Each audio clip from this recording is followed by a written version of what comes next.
You're listening to the Social Selling Simplified podcast.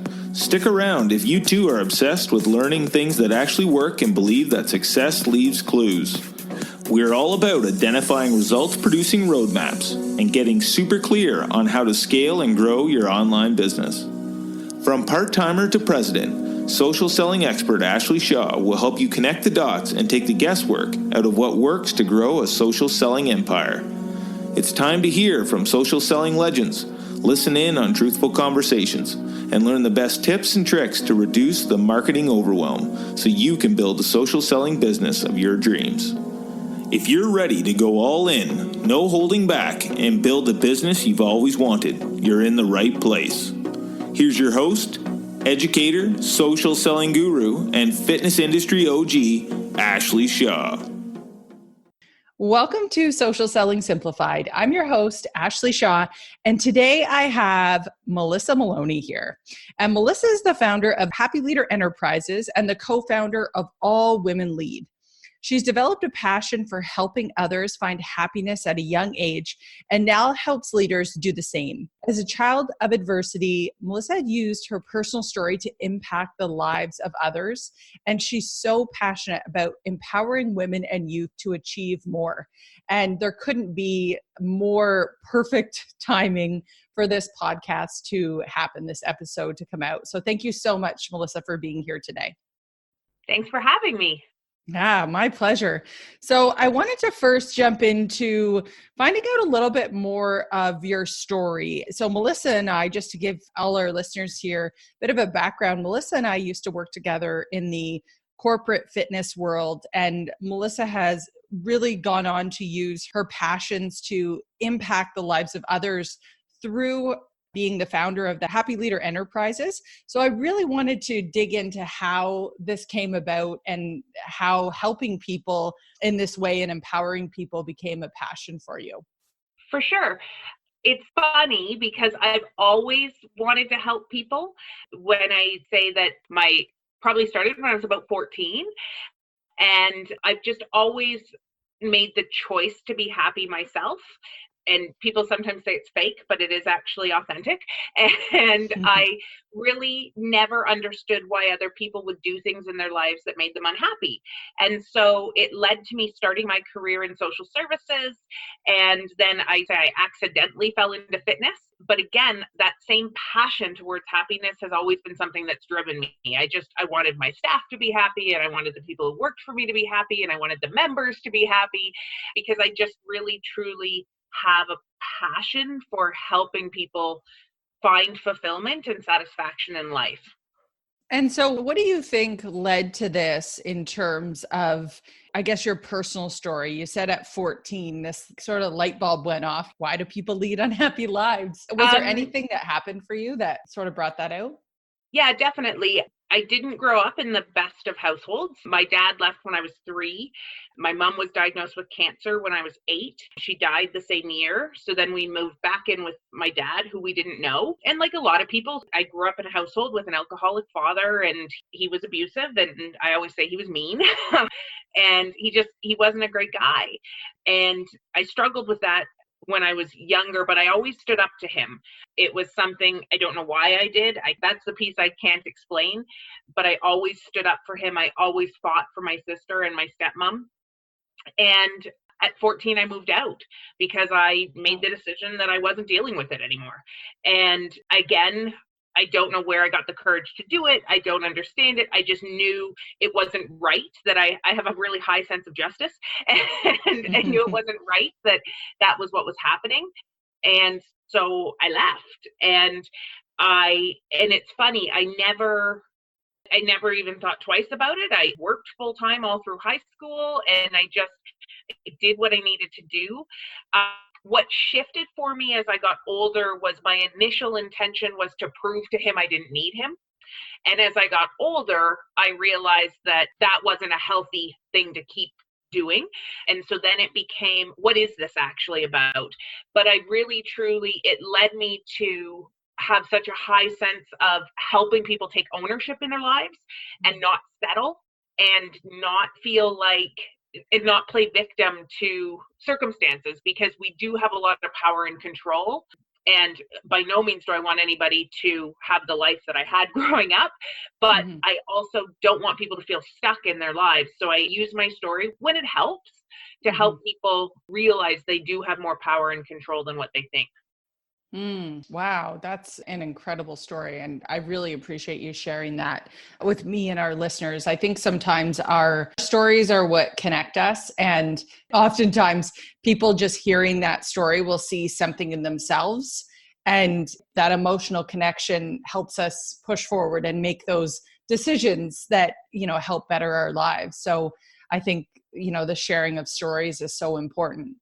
And so how do you think that experience helped shape you into like what you're doing now and how you help people now? It's interesting because when I worked in social services, it was obviously a really direct cause and effect. I worked with kids that were in group homes. I worked with kids that had been abused or were into drugs and things like that. So it was very much, these were challenged kids who needed support to get to the future. And then when I started working in fitness, I did them both at the same time for a while. And I really saw that same correlation. It was like I always wanted to help people lead better lives. And what we do with adults in the fitness world is the exact same thing. We're helping people understand that their circumstances don't need to be their outcome. And so I just kind of took that same approach where I was like, well, let me just figure out how I can help you live a better life. And that's what I did with the kids, is I figured out how to help them have a better life. And I just took that same skill set. And I think what it did for me was I always sold with the purest of intention. There was never a point in time when I was selling that I was selling for me. I always sold for the person sitting in front of me. And it wasn't about sales. It was 100% about helping them. And I think that just natural intention about helping came through, and that's why I was successful at it. And then as I transitioned into leadership, I took that same approach with my leadership, was how can I help these people be successful in their careers? How can I serve them? And I didn't know the term servant leadership at the time, but that was ultimately what I was doing. Was I knew my satisfaction came from getting other people what they wanted. And so that's how I led. And so I think it's interesting that, how people can start in a certain career because it like scratches an itch, and how we can evolve into these different aspects that, either help get us more clear on scratching that exact itch, like the exact location of where that is, and feeling like certain roles and certain responsibilities and leadership can help be fulfilling in different ways. Because I sometimes think they can feel pigeonholed. They're like, well, I started out in this industry and I can't make a shift. And I always love hearing stories about how people have, in a way, it's like you take your career as a savings account, and it's things you collect up along the way to really figure out what you're truly passionate about, so that you can get closer and closer and closer to doing just more of the things that you absolutely love. 100%. And that's even with Happy Leader Enterprises, it's that same thing. It's now just evolved into how can we take this level of leadership and expand it and get more people leading from the perspective of serving, and getting leaders to really take ownership over the fact that it's up to them to create an environment that people want to be a part of. And the whole craze about let's feed people and have ping pong tables and I think it's coming to an end. I think people are realizing that's not what people are looking for, and that people are looking for relationships and trust and values being met and that internal satisfaction. And I really think in the fitness industry, we just have such a huge opportunity to fill that piece. So whether it's with our members and our clients or with our teams. Yeah, I think a couple of things you made me think of there. I worked for a fitness company out west, and it was like you're saying, sort of all the shiny bells and whistles, like we're going to pay for you to go to Whistler. It's all inclusive. It's this, it's that. There's all these, different things going on. But at the end of the day, like that value alignment just wasn't there. And ultimately, all those things, are nice that putting all those things out there, we got a ping pong table, we got parking, we do your laundry, a lot of these companies in Silicon Valley. But at the end of the day, ultimately, it's like, it's a relationship wherever you decide to put your time with a career. Ultimately, if those values don't align, you will always feel dissonance. And it's funny because sometimes we're led to believe that it's the money, it's this, it's that. I should go for this job because it's more, or it's a raise. And these sort of things sort of cloud our judgment. But ultimately, as the more that you interview the places that you work and the company cultures you want to work for, if that breakdown is not there, that you guys don't share the same values, it's never going to feel right. It's always going to feel like just putting in your time. 100%. And there's so much science around. I talk a lot about the energy systems. And so Harvard Business Review has done some massive studies around employee engagement and the connection to the energy system. So we think about physical energy, mental energy, emotional energy, and spiritual energy. And the fact that if we can serve the energy systems, people will actually be engaged in the workplace. And so it's looking at what are the things that lead to those energy systems being served. So if we look at physical energy as an example, it's little things. It's the opportunity to physically move throughout your day, because so many people are tied to a desk. And it's funny, I think we take for granted when in working in fitness for so long, the fact that we use physical energy to our advantage. If somebody's having a bad day, saying, go for a run, go for a workout is just a normal response. But in most businesses, that's not a normal response. So it's like, how can we create an environment that allows people to actually move throughout the day? How can we use our physical state to change things? Emotional energy is about trust. And if you think about it, if you don't trust your employer, if you don't trust the people who you're working for, think about how draining that is. Like I always say, think about a relationship that you were in at some point that you didn't have trust in that relationship, and how hard that was and how much energy you put into it. This is why people are going home at the end of the day exhausted, because they're expending this energy into unsecure and unsafe workplaces. And we need to fix that because it's so controllable. And it's just one of my posts that I put up this week. My hashtag was be a good human, because I'm just like, just be a good human. Like if we were good humans, it would be fixed. But the reality is there's so many pieces that come into doing that. So that's where the method was created, where it's like, okay, here are some tools that you can use to actually execute managing these 4 energy systems for yourself to put you in a position to do it for others.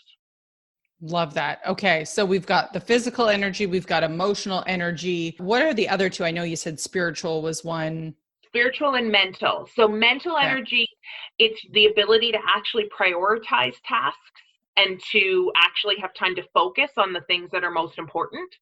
So if you think about the workplaces nowadays, we're so busy, there's so much going on that again, it causes drain in the energy systems, because if every time you go to do something that you know is important, you get distracted and pulled away into something else, when your phone goes off and you're like, like that response, that's the mental, because we've all been there because it's so busy now.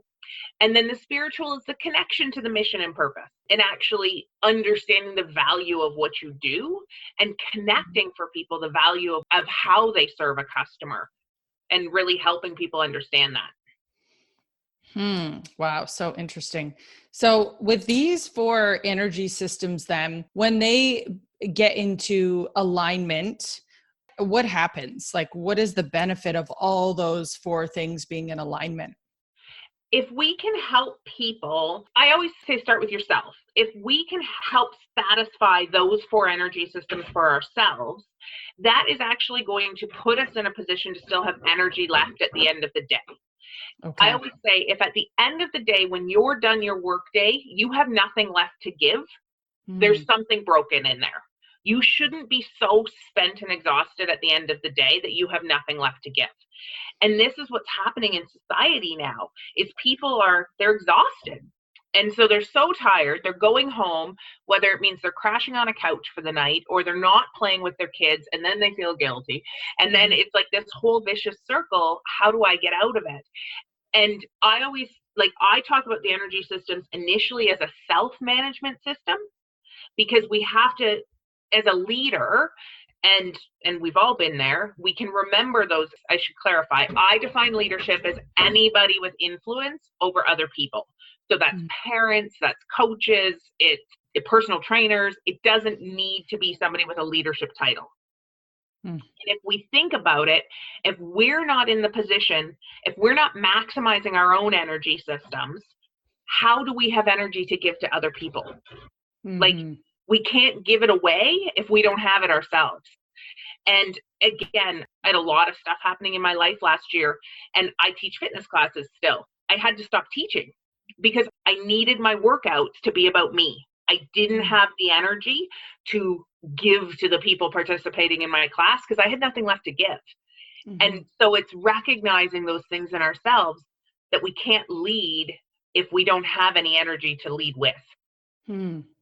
I think all of these energy systems completely make sense. And I think with the state of things right now, with how everyone is feeling, like this connection around spiritual energy, connection to the mission and to the purpose is one of those things. Like, a lot of people question, like, should I show up online? I don't know what to say. It doesn't feel like a good time to be selling anything to anyone. And it's like, it's not about that at all. It's about this connection to the bigger purpose, the bigger mission, and serving people so they can help themselves through, navigating these waters and uncharted territory that we haven't been through before. But I could see how that spiritual connection is, so important that we really embody that. And, we give it out there as well as get it back. Like, the right influence is coming in too.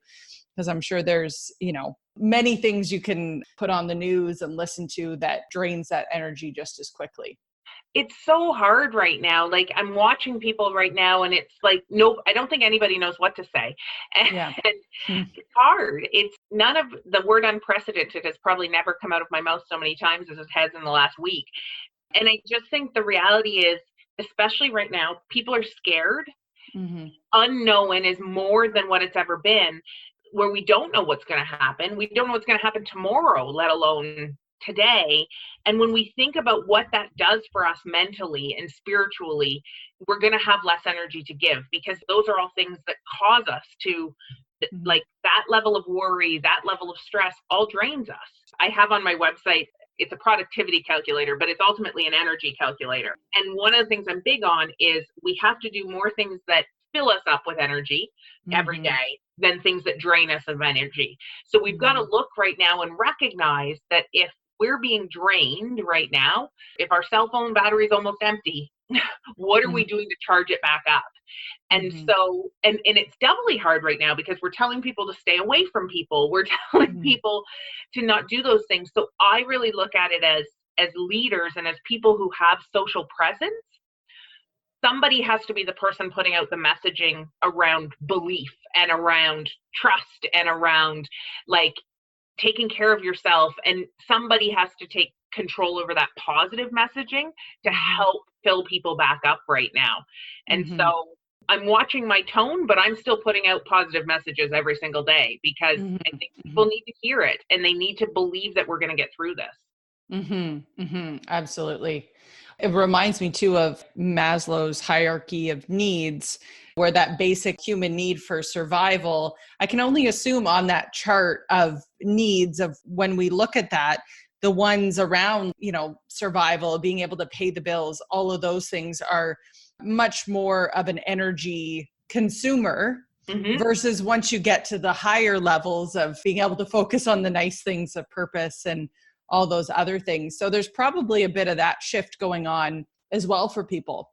Yeah. And I think, again, if we look at that spiritual that you were mentioning, it's how can we fill that up right now? What are our opportunities to fill that up? And like, I know in my community, there's a ton of business people trying to support other business people through free online webinars and through all these different things to try and help small business owners survive this. And I'm on a panel tomorrow that's about marketing and communications. So what does that tone sound like right now? What's that look like right now? Because it isn't going to be a time where you can't sound salesy. I know you talk about the hey girl messages, and that's the type of stuff I can't stand on a good day. And right now, that's not the right tone. So it's like, what does that look and sound like right now? How can we connect with people on a better level? Yeah, absolutely. I think that's just so spot on that, when it comes to the interactions and the hey girl messaging and all that stuff that happens, this is really where it's time to dig deep and to really think about how you can help others and serve, and that language needs to reflect it. That authenticity needs to be absolutely as well. So that is definitely a huge part of this. And I think sometimes people do struggle with, well, what do I say instead? And that's, of course, that's where the training and teaching and all that stuff comes into play. I know the other area for you that is a really big factor in what you teach is all about productivity. So I'd love to dive into what you teach around that as well. For sure. So ultimately, the concept is that once we maximize our energy levels and actually put ourselves in a position to have energy to give, then we can start to prioritize the things that are most important. So I talk about prioritization from the perspective of where we spend our time and where we spend our money, our true greatest priorities. Whether and if we're spending more of our time and money on things that aren't actually the things that are most important to us, that's where guilt and that lack of alignment between what we actually want and what we're doing starts to come into play. And that's where we start to, again, hit the drain button. Because if we're spending all of our time and money on things that aren't really what we value, then it's exhausting. And that's where we start to feel resentment and all those things. But once we identify those things that are most important to us, then we can actually use those energy systems to our advantage. So I describe it as I call it the bike analogy. So if you think about, so everybody talks about time blocking. So I instead say, don't time block, energy block. So if you think about it, when you're riding a bicycle and you go down a hill, when you're going down the hill, it's easy. Like the pedals go faster than your feet, like you move without any effort. When you're spending your time on things that are your strengths or the things that fill you up, that's what that feels like. You could do it forever. It's easy. Nothing's holding you back. And inevitably, at the bottom of every hill, there's always an uphill. And that uphill is what it feels like when you're focusing on things that are draining you, when you're focusing on those weaknesses. You start to ride a bike up the hill. Initially, you have momentum from that downhill. But then as you start to go up the hill, it gets harder and harder and harder and harder. And usually by the time you get to the top, you've either got off your bike to walk it, because we've all done that, or we take a break at the top. And so if we think about the tasks and the things we have to do in our day, if we start our day with one of the things that we don't enjoy or one of those things that drain us, we're already at that uphill where we now need a break. And so instead, if we look at doing something that fills us up, sandwiched with something that drains us, and then something that fills us back up, we can actually then use our energy systems to keep us moving throughout the day and never hit that point where we feel empty, because we fill ourselves up to start, we pull some of that energy down, but then we fill it right back up. And really recognizing it takes some time to figure out what are those things that fill us up and what are those things that drain us, because there's always going to be stuff that drains us. That's the reality. If somebody can figure that out, let me know. But so how do we use that to our advantage? Instead of, if we think about it from a sales perspective, it's the exact same thing. If you get rejected, at some point, you're not going to do things with any level of energy and excitement. Instead of trying to keep going and trudging through that hard line of rejection, stop, do something that fills you back up, get that energy level reboosted, and then start again. Love that.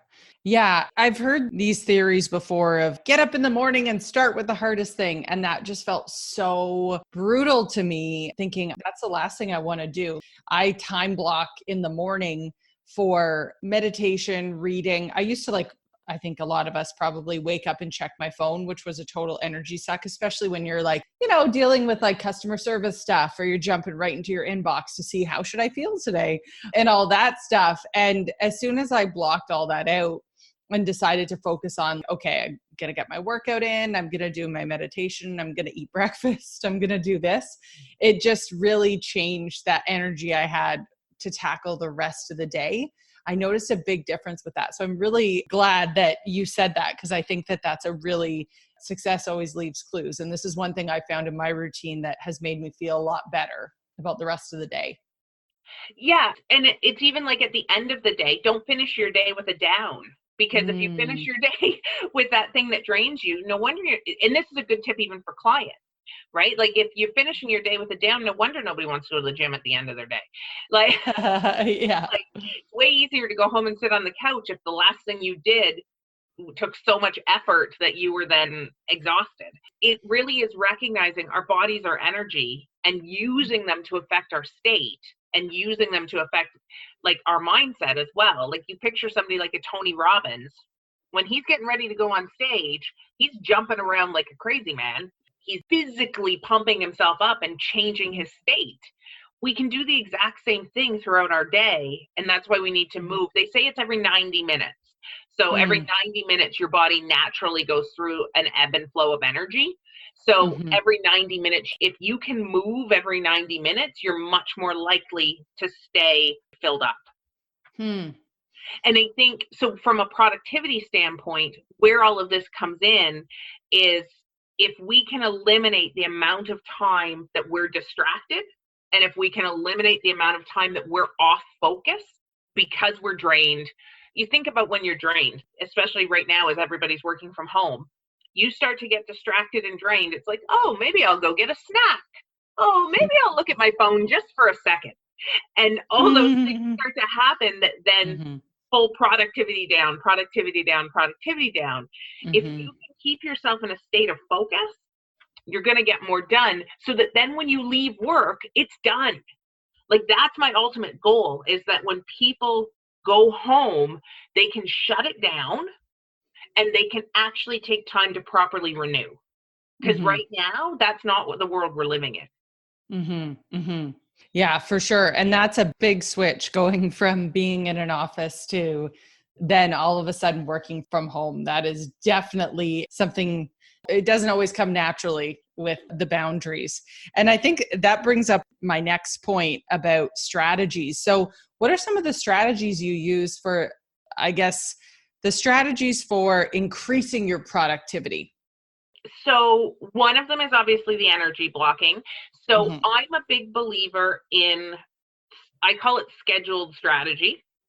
So one of the things, so we didn't talk about this at the beginning, and I usually sort of start with this. Technology, as much as it's been put in our lives to make our lives easier, it's made our lives a lot more challenging because we're way more accessible than we've ever been. People can get us all the time. But because we're so accessible, we're actually now less available than we've ever been. People can reach us a million different ways, but we don't have time to actually have human connection. So one of the things that I really talk about is trying to create consciousness in our decision making. Because they say, a Stanford study says that we make 35,000 decisions every single day. So if we've got that many decisions coming at us, the reality is we've become much more reactionary. We react. And when we do that, we're not necessarily making the best decisions. So I say with scheduled strategy, whether it's Fridays, whether it's Sundays, whether it's Monday morning, whatever it is, either the end of the week or your start of the week, actually sit down and plan out your time and think about the energy blocking. Think about the things that energize you.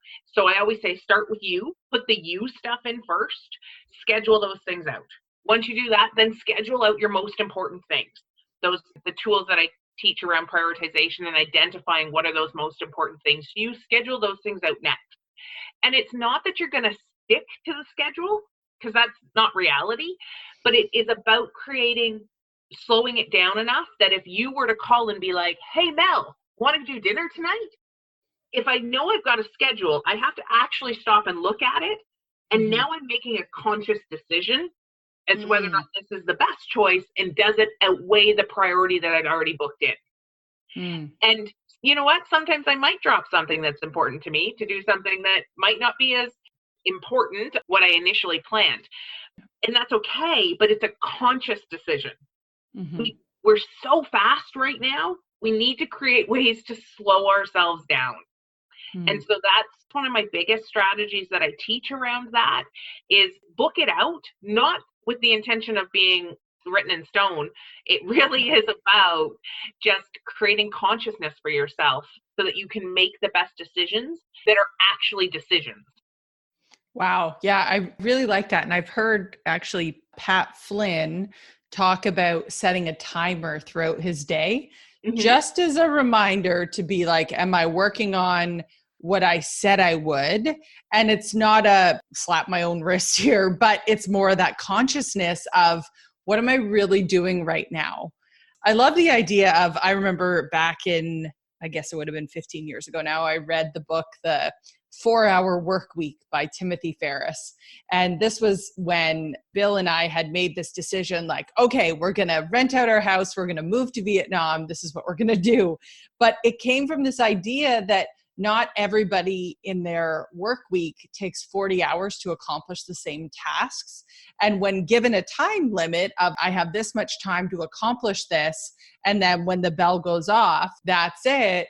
It just makes you just much more aware of the decisions you're making during that time frame to get something done versus, I'm going to sit at my desk from 9 to 5 and we'll see what happens, without that schedule, without those priorities. So that very much it aligns with that sort of thinking as well, like just really needing to be conscious throughout your day.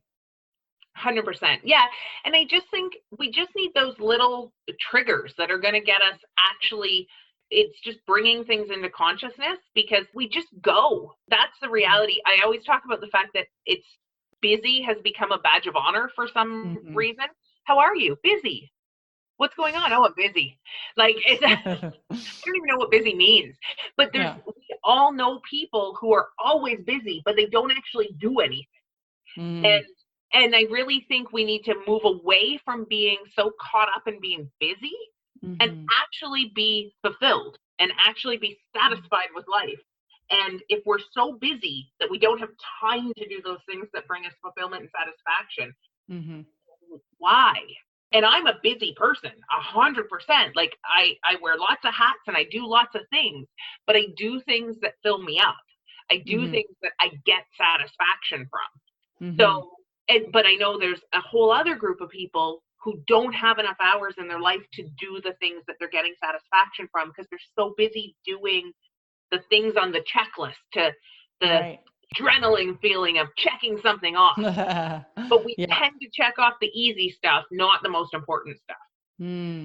That's so true. It does feel satisfying to feel like, oh, I'm checking this off. But then you get into that, at least I have, into that syndrome of the carryover from the day before. We're just writing the same things over and over again. And really, if you were just to be strategic about it, pick the most important 1 or 2 things. I've actually found myself to be much more productive and focusing on it that way. Because then you feel good when you're like, okay, I've got that done. I can maybe pick up one more task or whatever, looking at it that way versus just constantly rewriting that to-do list or seeing it just pop up. There's a system out there. I don't know a ton about it, but there's a system out there that if you've had the same thing on your list for more than 30 days, you're supposed to just get rid of it. Like because is it actually that important? If you keep passing it day after day after day after day and move it along your list for a month, is it actually something that you truly have any desire to accomplish? Which it's a good way to look at it, because I know I've had stuff on my to-do list for periods of time where I'm just like, I'm just going to get rid of this because I'm not. Yeah, absolutely. And so what would you say, I always love asking people this question, what would you say are the top 3 most influential books that you've read that you found have made the biggest difference in, it could be, I mean, leadership, energy, or productivity? Oh, 3. Okay. I read a lot. I think one of the books that I quote a lot is Robin McGraw's first book. So Dr. Phil's wife. I feel like it's called Where the Heart Is. It's something along those lines. One of the things that she speaks about in that book is about the fact that her mom, she's from an alcoholic father, and her mom fought really hard for her kids her whole life, but never took care of herself. And then after she finally left her dad when she was, I think, 60, she died very shortly after that. And Robin learned at that point that the most important thing she could ever do for her kids was be alive for them. So and that one's called Inside My Heart. Inside My Heart. That's it. I'm like, there's heart in the title. That book to me just struck a chord. Business book, I always say Influencer is probably one of my all-time favorite books. And that one's really about how getting other people, influencing the behaviors and actions of other people, which I think is just really important to sort of understand how other people think. And there is a new book that I just finished reading. Oh, I might need to send you the title, but it's by the Conscious Leadership Group. Okay. And they have a YouTube channel. They've got a whole bunch of things. And what they've ultimately done is taken a whole bunch of other leadership theories and put them all in one book. Oh, wow. It's amazing. They refer to like David Allen's Getting Things Done. They refer to so many different of the top leadership books, but their whole concept is they have a really in-depth model. They draw a line, and above the line, you're in a conscious leadership state, and below the line, you're not. And so it really is about just that ability to recognize where you are. Are you operating above the line or below the line? And really simple ways to explain things. And they give you some really cool tools as well. Wow, that's really cool. There's so many good books out there. It's awesome that they've pulled that all together. Yeah, I like it's that really a lot. cool what they've done. And they're super, like, everything they get, all the resources are free, which is also sweet. Wow. Is it the 15 Commitments of Conscious Leadership? That is the one. Amazing. Okay, cool. I'm definitely going to look into that one. I haven't read that one yet. That's awesome. So, Melissa, when people want to find you or follow you, reach out to you, where's the best place for them to do that? No, there's so many ways. So I'm on all the social channels. Twitter, I'm at the Happy Leader 1. I have to find that other person. On Instagram, I'm at the Happy Leader, and my website is happyleader.ca. Perfect. And if you had mentioned a productivity chart, so if people wanted to find that, that would be at www.happyleader.ca. Yeah. That's awesome. Thank you so much for your time today, Melissa. I really, really appreciate it. Thank you. I'm putting on a masterclass, and this is really for social sellers ready to get off the Hey Girl hamster wheel, especially at a time like this. It's so important that we have a strategy of how we can actually help people. And so this masterclass is a 4-part formula on inviting and how to get people to authentically come to you so that you're not using that sort of sleazy and salesy, commission breathy, hey girl hustle. Like, now is not the time for that. It's the time for a softer approach, a servitude approach, and something much different. So I'd love for you to join me on this masterclass. You can go to ashleyshaw.ca/masterclass and register for that. And in doing so, not only will you get the reminder of when the call is and the login information, but we'll also send you a recording of the call so that you don't miss out. So again, that's ashleyshaw.ca/masterclass. And that is the 4-part inviting formula. So make sure that you don't miss out, especially at a time like this where your help is so needed. You need to be able to get in front of people to be able to deliver your message. And it's just more important than ever that you have the tools and the power to do that. So guys, thank you so much for listening today. Stay safe, stay healthy, and support each other. And we'll see you next time on Social Selling Simplified.